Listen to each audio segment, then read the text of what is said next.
Good afternoon. Good afternoon and welcome. I'm Susan Kelly, president of the City Club. Today we have a chance to hear a preview of what may happen in this year's legislative session.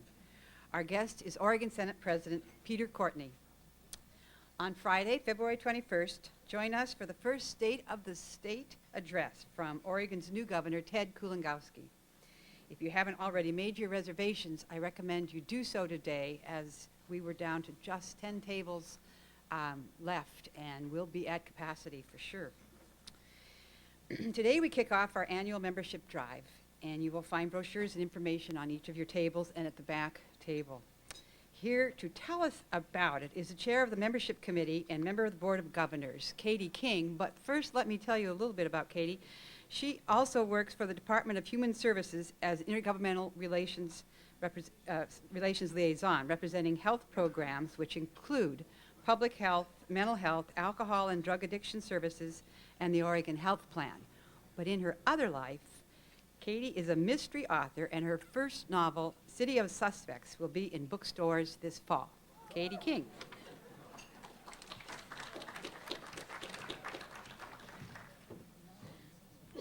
Thank you very much, Susan. It is so exciting to be here today because of our guest, Senator Courtney, and also because we have a double holiday. It's Valentine's Day and Oregon's birthday. And in honor of Oregon's birthday, Senator Courtney brought everyone a present, a State of Oregon pin, and those were passed out at the beginning of the luncheon. So thank you so much, Senator Courtney.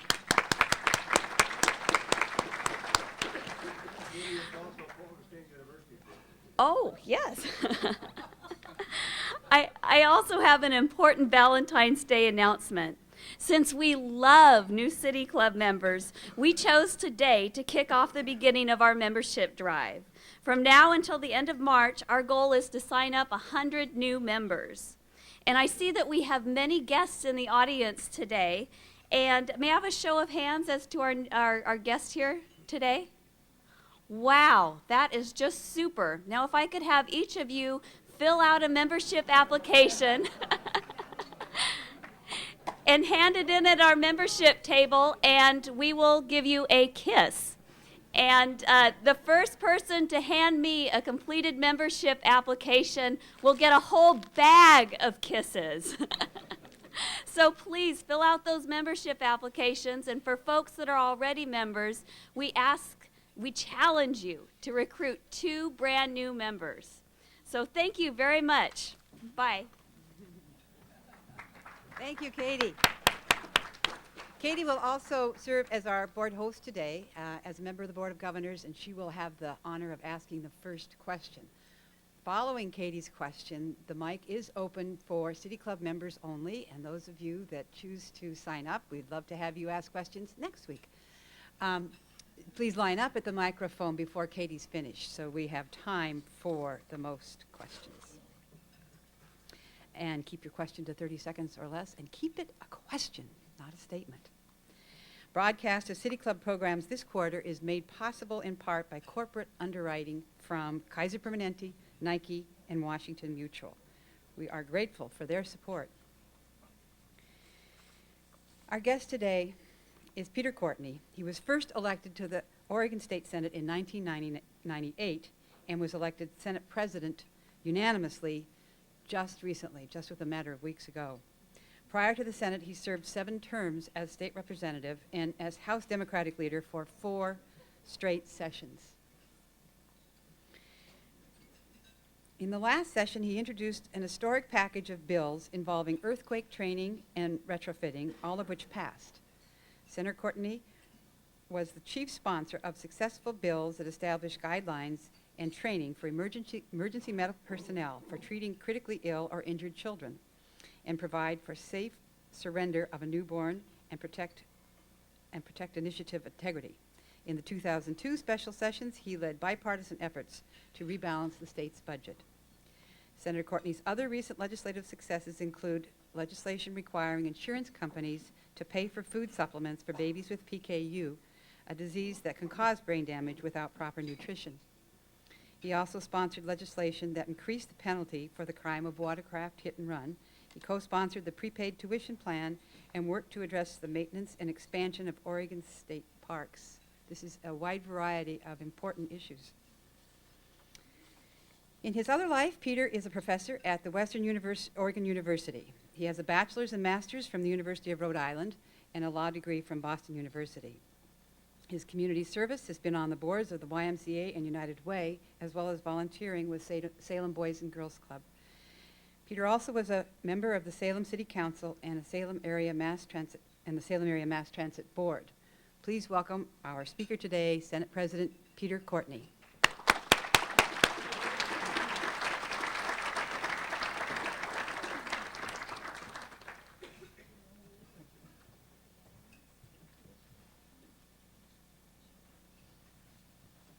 Thank you.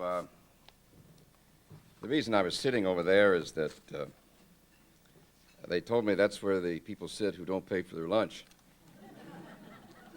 So I thought I didn't pay for my lunch, so they asked me to sit over there. So that's what I wasn't trying to make any kind of point. It's just that I've always sort of sat in the cheap seats all my life. It's Valentine's Day, and it's been indicated it's Oregon's birthday. It's the 144th birthday. And that means Oregon as a state is an Aquarius. That's the birth sign, it's Aquarius. And Aquarians, there's many things you can say about them, but there's several features or characteristics that I just would like to highlight and move on from there. Unique, inventive, humanitarian, and pioneering. That's what Aquarians are. There are many more things. In fact, they beautifully line up with my sign, my birth sign, which I know none of you are interested in, but I'm interested in it. I line up perfectly with two other signs, and the Aquarian is one of them, and the Libra is the other one on that, the other one. And when I was asked to fill in, for I am a bench warmer today, I am not the one you wanted here. And that has been the story of my life. I have never been first for anybody. You were supposed to have your mayor here, not me. They did not want me here. And then I find out the governor is going to speak just in a few days. So I have a very difficult assignment. I'm unloved, and you're not really paying attention.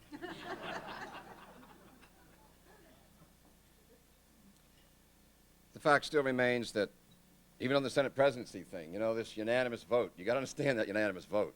They didn't call my name. They didn't call each state senator and say, how do you vote? All those in favor say aye, aye. Anybody opposed, no. That's how it went. There was no drama to it. There was nothing really egotistical about it. It just sort of happened. It's totally by accident. And to be frank with you, I still don't understand how it came about. And the doctor of the day that I just left down in Salem, the doctor of the day today, is one of my physicians. And he has warned me just a few hours ago that this position I'm in is not good for my health, it's not good for my peace of mind, it's not good for what's left of my personality. I am not going to give a speech today of doom and gloom, and I'm sad to say I'm going to disappoint most of you, because on the way in here I met some individuals saying, I'm really interested in hearing what you have to say, and how are we going to get through this crisis. I did not come here today with any secret formula. I do not have the ability or the knowledge as I speak to you today to know even how we're going to get through the next 2 weeks. In each of the 5 special sessions, literally, I did not know until the final couple of hours whether or not or how we would get through them. And now we are in a crisis that even I didn't anticipate. We know since the end of last session, and these are just the technicalities, I am not a budgeteer. I am not capable of giving that kind of speech. You need to go to others for that. So I will stumble through with some of this, and then I'll get to what Peter is all about, and where I think perhaps there is some hope. It is my understanding that in the 5 special sessions since the last general session, We have taken out the Oregon state budget, the general fund, lotteries, $1.75 billion. The effects of that have been devastating to programs and services. Just to highlight the point, do you know what these are? These are not Toys R Us keys. These are bronze, and they are heavy. And I just noticed, just they've been given to me a couple days ago when I asked for them, they're made in Joliet, Illinois. These are keys to our juvenile correctional facilities in the state of Oregon. Brand new ones. These happen to be the keys to the ones in Burns and Prineville. These are the actual keys. Today will be the last day they clean out that facility. The juveniles have already been released to the communities. Tonight, it will literally close. As I speak to you, they're cleaning out. These are the actual keys. I have here, and I will not hold it up, the actual rap sheet of the 100 individuals that have been released from those two facilities. I must tell you that it is possible that they could do harm. But even more importantly is the fact that the last chance these young men had were these facilities. If they are going to avoid, in my humble opinion, being inside one of those big houses, as we call it, for the lions and tigers, the adults who make up some 12,000 in the criminal justice system in the state of Oregon, institutions spread across this state. There's many more cuts. You've read about them. But even more devastating, Senator Brown and Senator Courtney, she is here today, know we now are in the midst of beginning our 6th special session within a general session. For just in the last few days, we have been shocked to learn that the economic forecasts, which we thought were flat, are probably going to force us to find over $300 million more in cuts or one-time revenues just to get through to June. That is destructive, devastating news. We did not expect that. That is not even to talk about the 03-05 budget. All we have left are one-time revenues. We cannot tax now. The taxes cannot go into effect before June. The Education Endowment Fund, securitization tobacco funds. I will be very frank with you. We are going to look at those. We are going to take from those funds. Oh, yes, we are. I don't care what some legislators have said, what we vowed, including myself. I will look at things. I will take money from sources that I don't want to take them from, because there is no way we can make those kind of cuts, given the already $1.75 billion that we've taken out. I have not said this to anyone, but I found out that it's not totally foolish. I'm not so sure that we shouldn't look at an annual budget right now, that rather than a 2-year budget, we shouldn't look at a budget just for 03-04, come back in April of next year when conceivably the forecast could turn around. Now, and I have not shared that with any of my other fellow legislators, which is going to get me into all kinds of trouble with Senator Kate Brown, as well as Kurt Schrader, the co-chair of Ways and Means. But I found out from some that that's not such a foolish idea. We are also looking at prioritizing all the cuts we're making so that conceivably, if the economic forecasts start to come around, maybe in September or something, we could throw ourselves back into special session and maybe reinstate those programs and services that we're now cutting or have been cut on a prioritization basis. The economic forecast system we use in this state, and for you, those of you who understand it, I don't, it has not worked. This is the 6th special session it has not worked. Now, I'm going to tell you something. I'm an arts guy, a fine arts guy, a liberal arts guy. I don't know natural sciences. I don't know physical sciences. I don't know finances. I don't know anything like that. I just noticed something wrong with that forecaster. And I'll tell you, it's messing me up. I do not enjoy the best of health, as some of you know.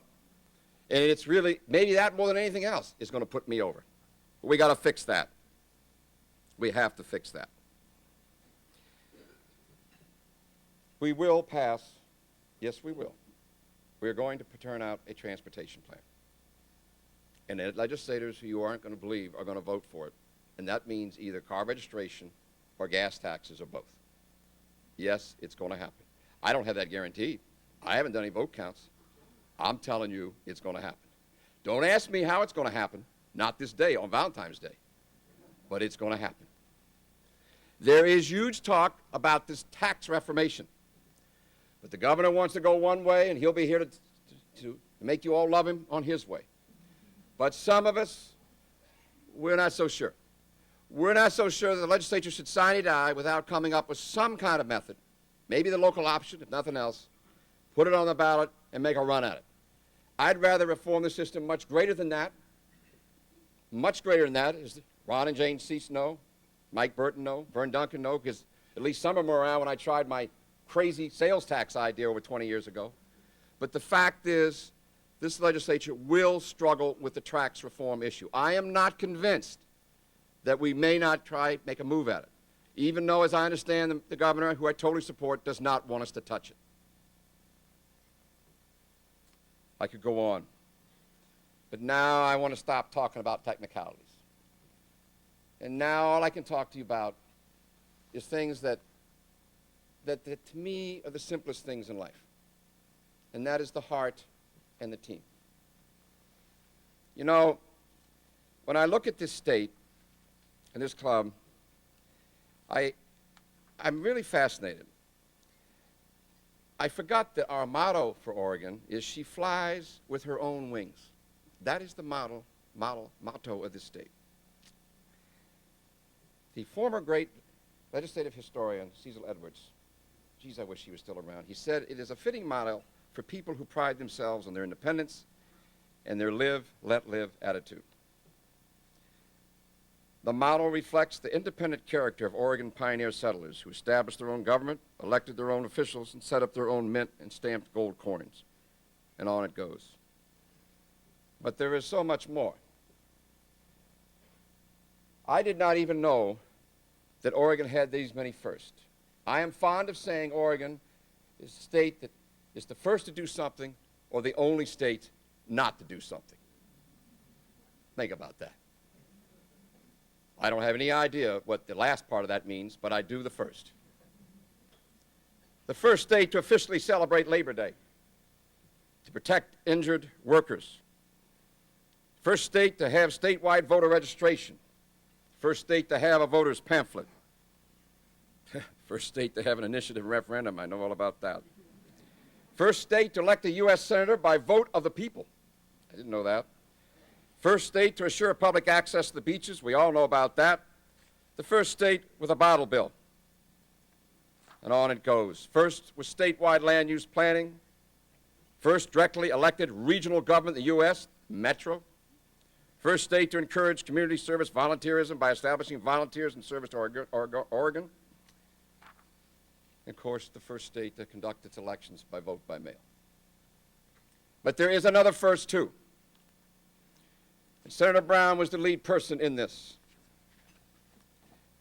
I will hold up two things, but you will not be able to visually see that clearly.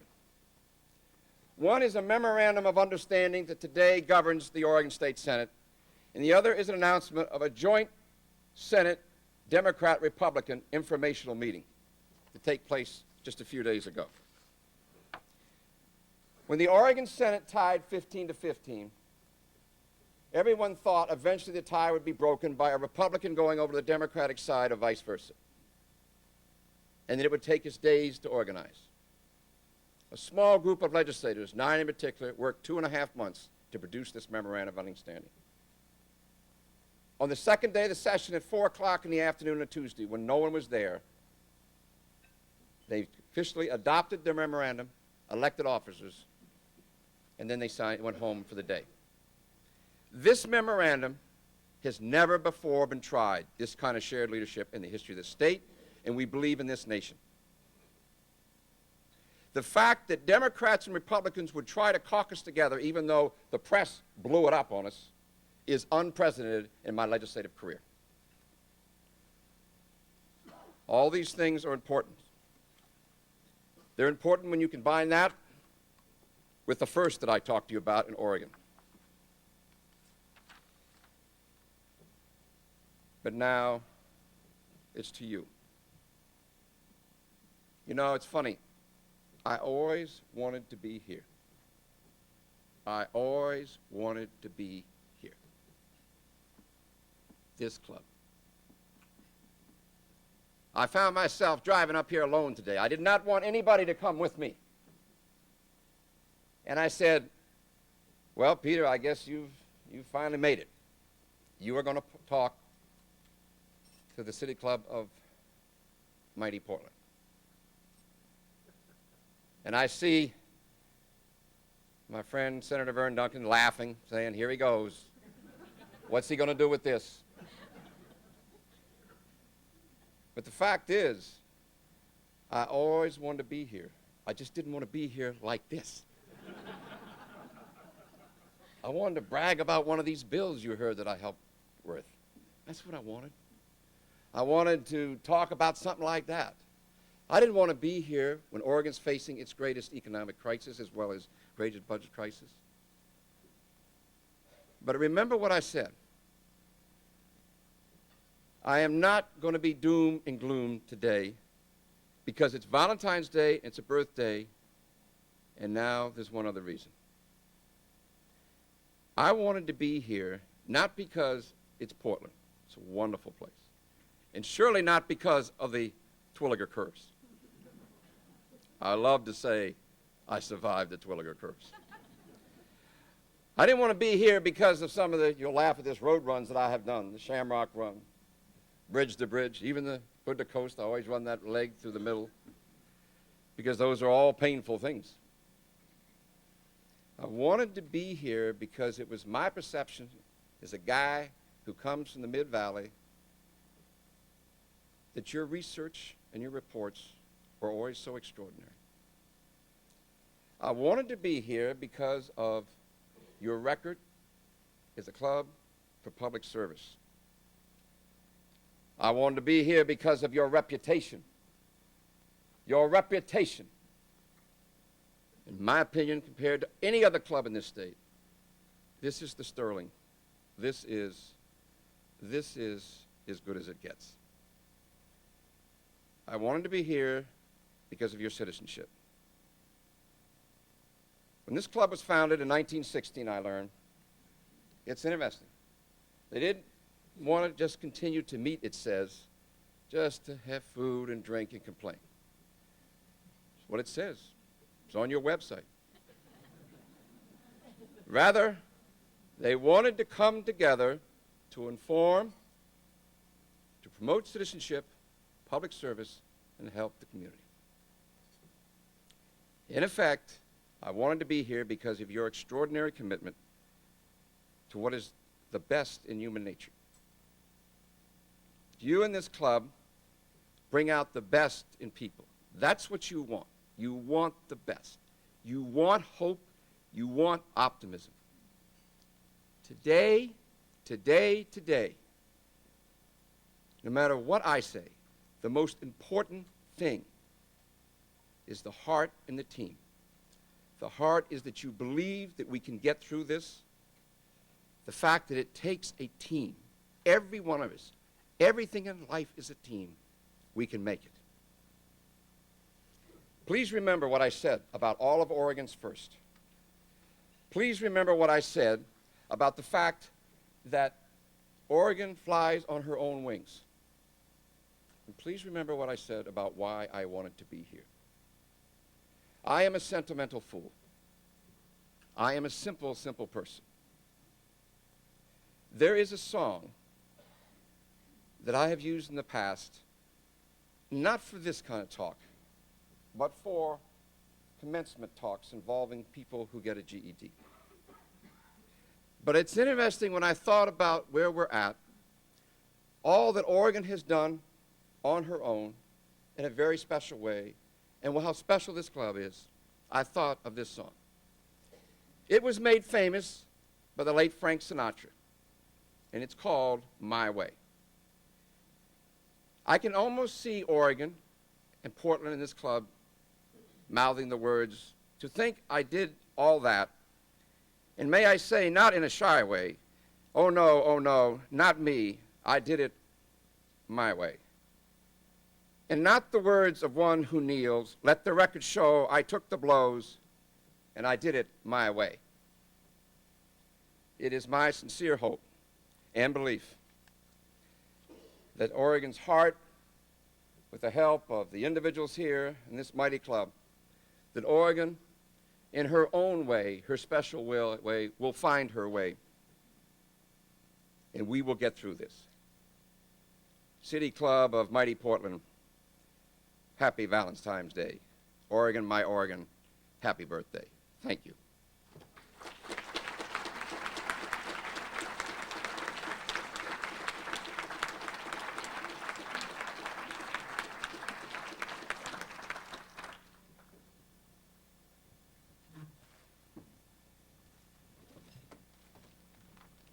Thank you, President Courtney, for such a wonderful speech. And I have a happy announcement to make right away. I have received my first membership pledge card from Ron Cease, who wins the bag of kisses. Please give Ron a hand.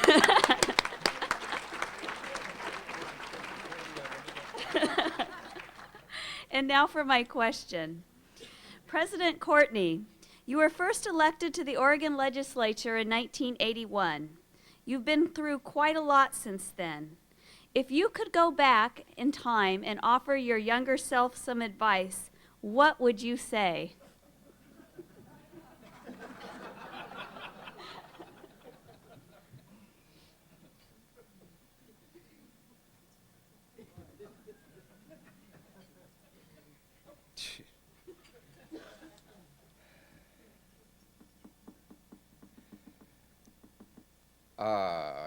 I think it's a serious question. I'm going to answer it serious. My dad, who's gone, once said to me, Peter,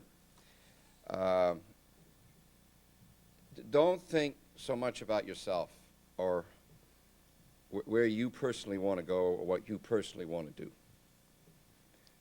Just work as hard at your God-given abilities as you have. Be as committed as you can to others and let other things just happen as they will. Don't be too ambitious. Don't be too much into trying to get to certain things for whatever reason. Because Peter, he said, if it's meant to be, it'll happen, but it'll not ever happen the way you thought it would happen. And look at me now. That's what I wish I had thought about much earlier in life.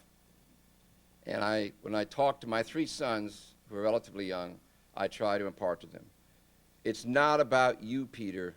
It's always the team, the team, the team. And I played team sports. I love them.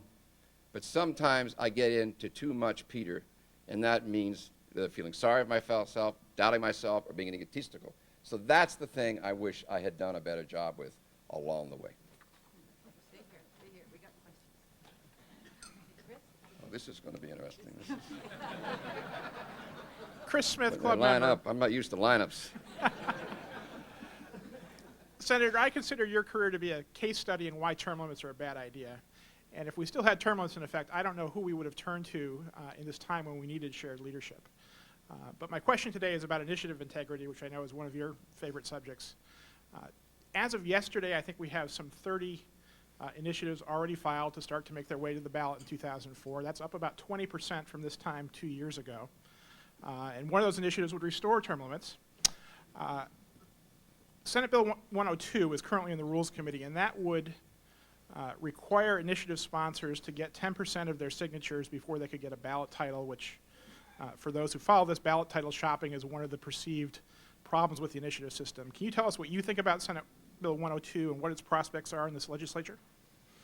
First of all, there is someone else in the room who could have been the Senate President, should have been the Senate President, and would have done a much better job than I could ever hope of doing, and that's Senator Kate Brown.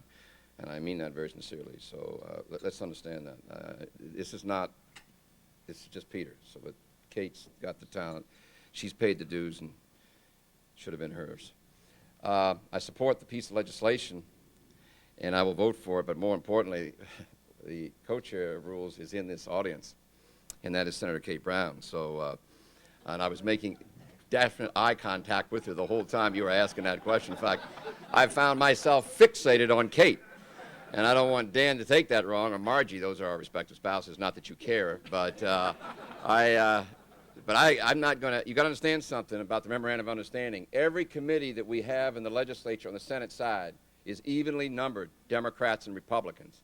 You understand that? So, just so you got that. Are you enjoying this? You're laughing. You having a good time? Very much.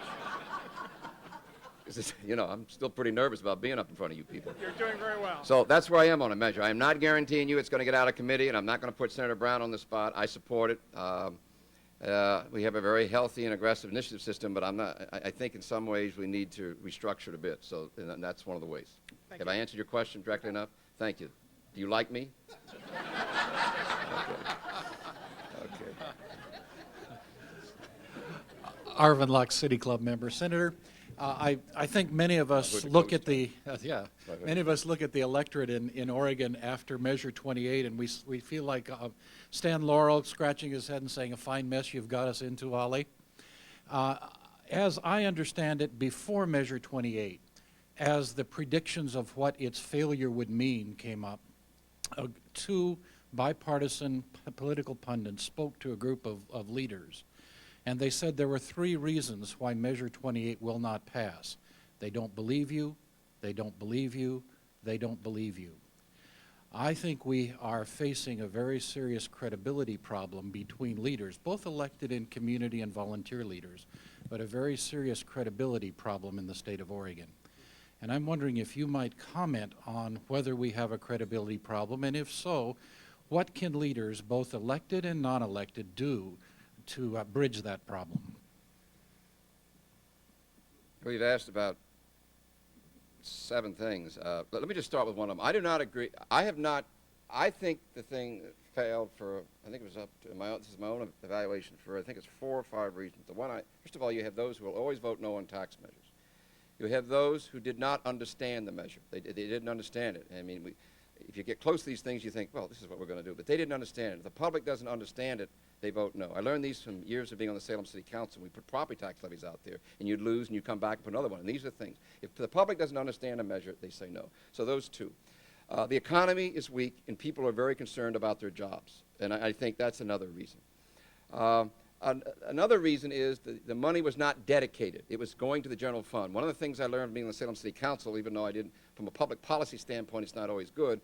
If you say, just give us more property tax money to take care of libraries, police, and fires, it didn't work. We had to dedicate the money to libraries, for example, to finally think.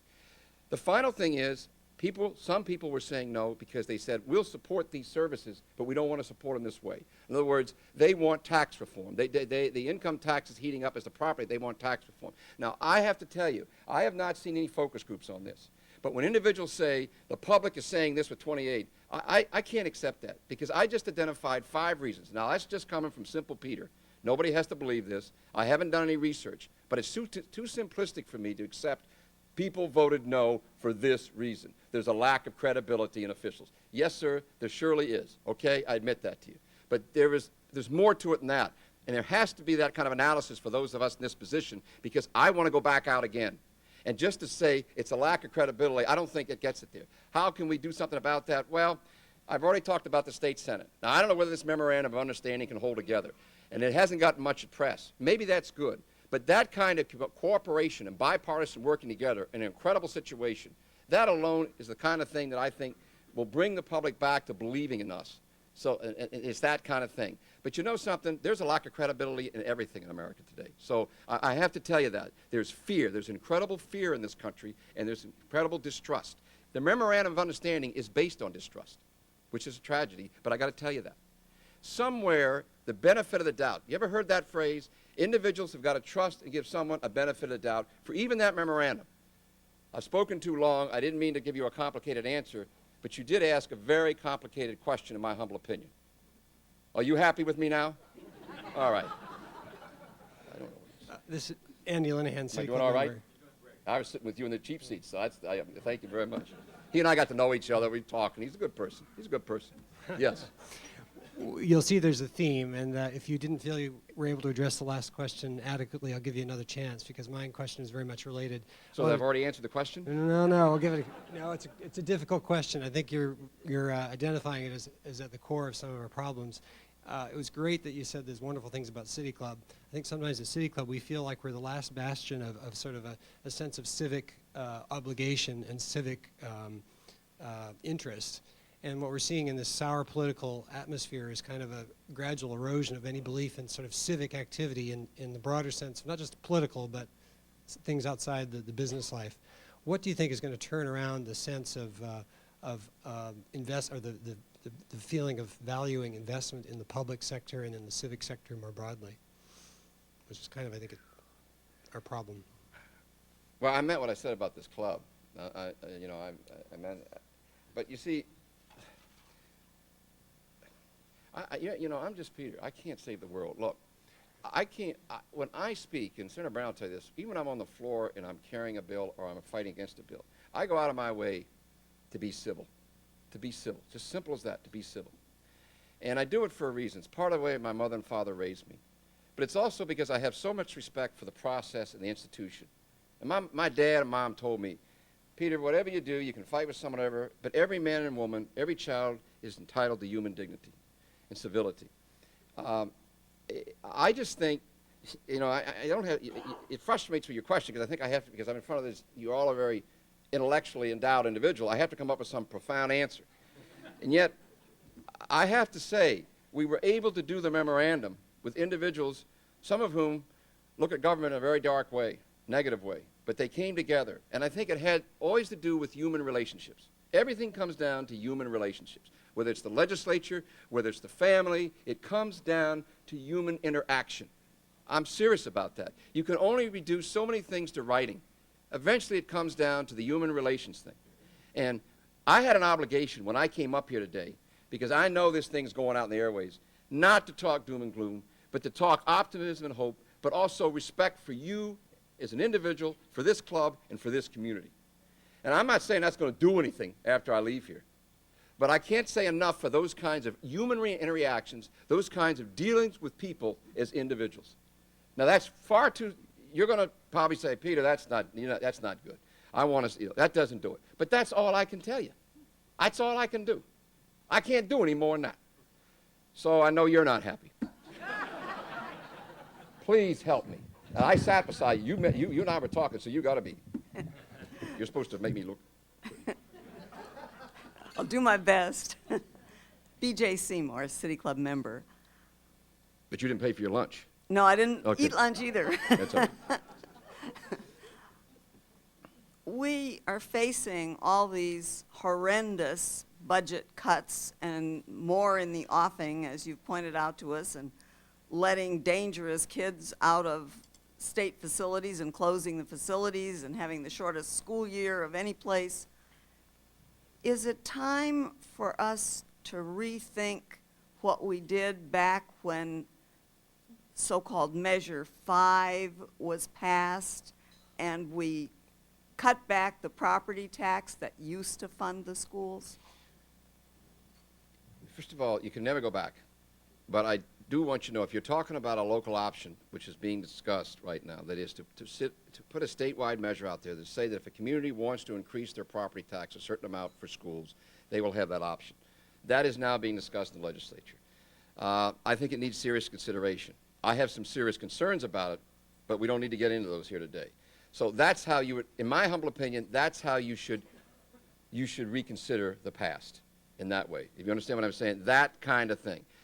Unfortunately, the reason, now I'm getting a little bit about Peter, is I remember when certain school districts, before there was a 5, were saying no to their levies, and they were closing their schools down, and many of those were the schools in the poorest parts of this state. So that's why local option, I'll vote to put it out there, and I hope it passes. But you got to understand me. I don't just represent Salem and Jervis and Woodburn. I also represent Portland, and I also represent Baker City and LeGrand. And I have a responsibility to make sure that kids everywhere in the state get a shot at a quality K through 12 education. But to answer your question, the local option, we're seriously looking at it. At least one revenue chair, Lane Shetterly, likes it. Ryan Deckert, the other revenue chair, legislature, Senate and House, like it. I don't know if it's going to get out. but that's the way to reconsider it. Did I do all right there? Thank you so much. I like you. She was nice to me. Betsy Warrener, City Club member, and you've already made me happy, so this is just icing on the cake. Thank you. So you like me no matter what I say? Oh, absolutely, no matter what you say. I feel better about myself. I wanted to run a perception by you. I have a perception, and other people do, that a sizable number of the legislators have re-election as their #1 priority. And so I'm following up on the credibility question. And so my question has two parts. First of all, is this perception, which is engendered by the media, incorrect? And secondly, if it is correct, why? I just can't understand. I try to put myself in the position of being in the legislature, and I cannot understand putting re-election ahead of doing the right thing. There are 90 legislators. In the Senate, we run every 4 years. In the House, every 2 years. So House members are up every 2 years. People like me are up every 4 years. It's always, it's there. I mean, I don't care, regardless of who you are, where you're from, whether or not I'm going to run again. You get tough votes. Those things are under consideration. But I want to tell you something. I am a politician, and I'm proud to tell you I'm a politician. I have thought in the past when I was elected officials about election coming up, and I will tell you that. But I'll tell you something else. A man or woman can be an elected official, be concerned about their next election, and still make the tough vote. It's done time and time again by Democrats and Republicans, by members who come from the rural areas of this state, urban areas, big cities and little cities. We are human beings. We like what we do. That's the strangest thing. That's what I thought you were going to say. We like what we do. We like being elected officials. We want to make public policy. We want to be on the cutting edge. And we want to continue. And I'll tell you, since I got beat once or twice in my life, you don't want to lose in this business because there's no silver or bronze medal. You either win the gold or you lose. And it's a very public loss. So it's there. I think it's there for all of us. But I have seen so many legislators. I'm telling you, I've been around 18 years. I've been in the minority and the majority up down there. I've been in the House and the Senate. You know what I mean? And I have seen, watch out. It's going to happen again this session. Individuals are going to take political risk. The media is never going to report it. And that's going to be used against them in the campaign. And they're Republicans and they're Democrats, and they come from all parts of the state. I'm sorry, that's the best I can do. Thank you. I'm Roberta Palmer, a City Club member.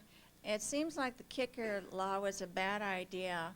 And if that hadn't been in effect, I wonder if that would have made a significant difference in our situation now. The kicker refund? Sure, but... How much? Oh. I was just looking at Senator Kate Brown, who's mouthing some words, but again, since I'm not a budgeteer, my face goes blank. I just do art and fine arts and liberal arts. I don't know. But let me tell you something, Roberta. I want to do something else with your question, because I think people say if only we didn't have a kicker. Do you know the one thing that we did that I think is the most crippling? There's the kicker. There's ballot measure 5 and 50 and 47. There's double majorities in our communities where you have to go, there's all that. But I want to tell you the thing that I think has made it most difficult to get through special session to deal with it. And I wonder if Senator Brown knows what I'm going to say, or Representative Burton, or the CSIS know. In 1995, I could have killed him. 95, 93, 95. Ray Baum. I do like Ray. You Ray. But I was on the Rules Committee, in the minority, in the House, along with Lee Byer, another good friend of mine. They introduced a bill to say that you cannot increase any revenues in Oregon Legislature unless you have a supermajority. Now, let me just tell you, You say, well, Peter, that's just a few votes. That means in the House, which is 60 members, instead of 31 votes, you got to have 36 votes. In the Senate, instead of having 16, you got to have 18. Now, let me just tell you, I was there in the special sessions of '82 when the Democrats controlled the world. Folks, to get to 31 and 16 back then for the income tax surcharge that everybody now goes out and acts like it was so easy to pass was near impossible. That's 31 and 16. I can tell you now, if it had only required 16 votes and 31 votes in those last 5 special sessions, the income tax surcharge would never have gone to the ballot. Now, I can't prove that, but I don't make statements like that if I'm not pretty convinced in my tummy I'm right. That measure, any fees, any revenue has to be a supermajority. That is the most crippling thing to the legislature being able to do the job to deal with the these downfalls, these downturns. I sincerely mean that. So, Roberta, you're right about the kicker, but I got to tell you, the thing I've just talked about, I think, is the most crippling thing that Senator Brown and Senator Courtney have to work with. Hi, Peter. I was sitting by you. Go ahead. Daniel Hyken, City Club member. When people speak about reasons why they may have voted against Measure 28, one of the reasons brought up is that people look upon state employees as overpaid people who get a lot of benefits that they themselves don't get. And the PERS issue, of course, is really brought to the forefront. How much of an issue, really and truly, when you look at the budget shortfall, is the PERS issue? Well, it's a huge issue because... But in terms of actual money? Well, it's a big issue. No, it's a big issue because the local governments, I mean, I get hit all the time by... I want to tell you something. When I get lobbied, and I wish some of them were here, by county commissioners, city council people, some of whom belong in this club, are in this club, which means they haven't seen a tax they don't like. You know what I'm saying? All that. Peter, you got to do something about PERS. That means their everyday life is dramatically infected. Just at the local level alone, it is big-time stuff. It's real. No, it's a real thing. And so we got to do something about it. And it's not easy, particularly for people. Well, I won't you don't really care about me, but it's tough. And Kate and I, we know what we're going to have to do. We're going to have to cast some tough votes on it because we're going to have to reform it. But it's real. It's more than just a myth or perception. It's big time, and we got to get control of it. Sorry, but that's the answer. Yes, please. Caitlin Baggett, City Club member. I have a different kind of question. It's a sort of simple one. It's take me a minute to get to. I also work with the Oregon Bus Project, and in the last year, we've been working on ways to encourage youth to renew and reaffirm their contract with government as citizens. And on a day like Valentine's Day, I think of that contract as something of a marriage, in rich or poor, in sickness or in health. And I worry about that marriage. It seems like, especially in times like this, for a marriage, hope is a much more powerful motivator than fear. I wonder what it is that I can say to my membership as an Oregon Bus Project leader about why they should have hope in our government right now.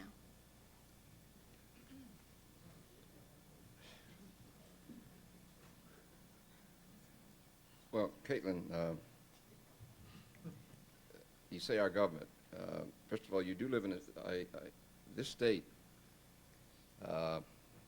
It's struggling, but I did give a litany. I realized I didn't do a very good job of it. I gave a litany, and I'll tell you that I'm convinced that as tough as times are, I still remain optimistic that the Oregon spirit that I learned about after coming out here, July 9th, 1969, from plane from Boston, that it's still alive.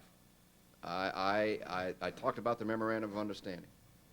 I know how hard members of the legislature are struggling now to find answers. And I just wish that more young people could get into that capital or get around that capital or get into the Multnomah County where they govern, the commissioners, or the City Commission of Portland or the Tri-Met. I just wish they could to get close to it, to put their hands on it, to feel it, to smell it and taste it. And I think that's how they'd feel good about at least Oregon and its local governments and the way this state's been designed and the way it functions. I can't deny all the gloom and doom. I can't deny that. But trust me, if they could just do that, I think they'd be okay. That's all I can tell you, Kate. That's pretty much the answer I'm looking for. Thank you. Ruth Curry, City Club member. I appreciated your list of all of the firsts. You didn't mention another first that I'm very concerned about, the fact that Oregon is first in all the country in hunger in this state. So I don't know what we can do in this economy, and I don't know that you know either. But my friend over there asked about the trust of the people, and I'm thinking of one legislator from Portland, something like in the early 60s, that prided himself on always speaking how he felt about why he voted for something. And of course he lost the election, and we need to do something to get people to trust. And what can you say about how can we move in that direction? How can the City Club move to get the word out, to understand about what's going on in Oregon, to understand the politics? Well, you know, I was going to suggest, and everybody in my office staff said it was a bad idea, that the respect I have for this organization is so great, I was sort of wishing that you'd take it to do a luncheon, the Pendleton Roundup or something. They said, oh, no, that's not a good idea. So I said, all right, could the City Club, this Portland City, host a City Club conference or something in Salem or something? Salem has a City Club. Eugene has a City Club. Just that alone. Or could this City Club identify and reach out to many civic organizations across the state, given the power of Portland, the power of this City Club and OPB? Because I actually thought about that putting in my speech, but my staff kept saying, no, Peter, it wouldn't fly. It's not heavy enough or something. So I was afraid to talk about it. So, but I'm very serious. Given the image I have of this particular civic organization and its history going back to 1916 and the things that it works on, its reports and studies, and I'm not trying to tell you how to live your lives. Far be it from me.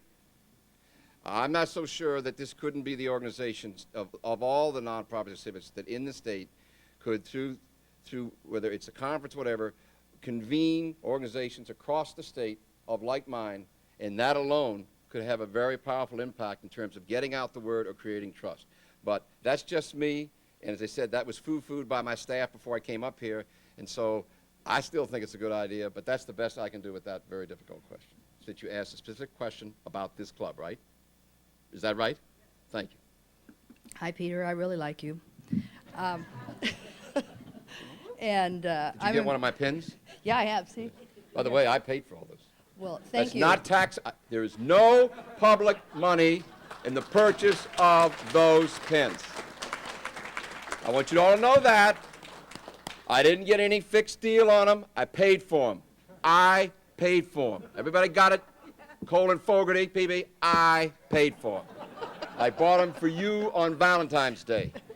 And there better be one left over for me.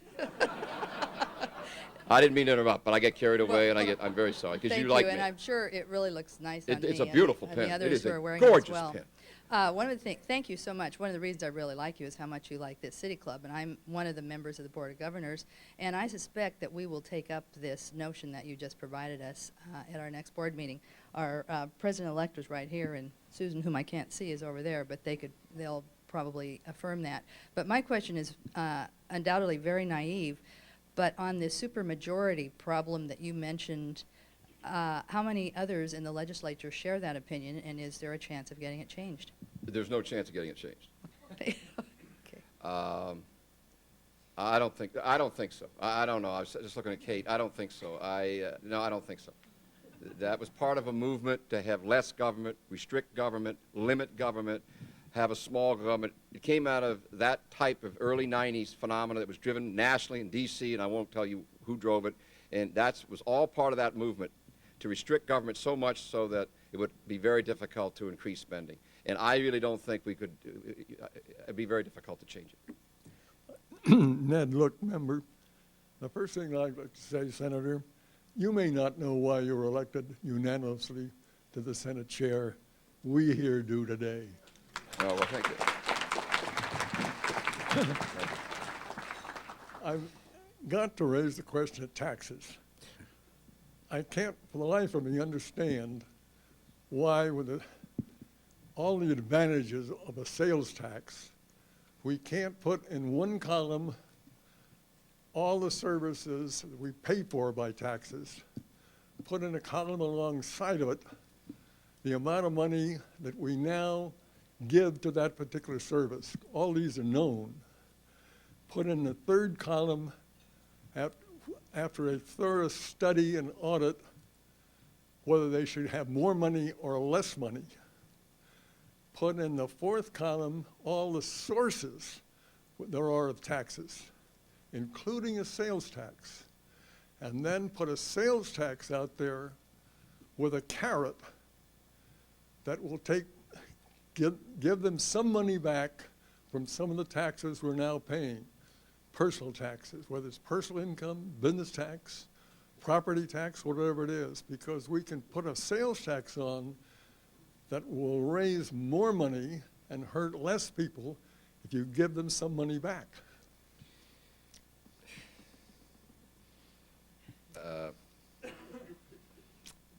There was a piece of legislation introduced back in the 1983 legislature, and it's House Bill 2001. It was called the Space Odyssey Plan.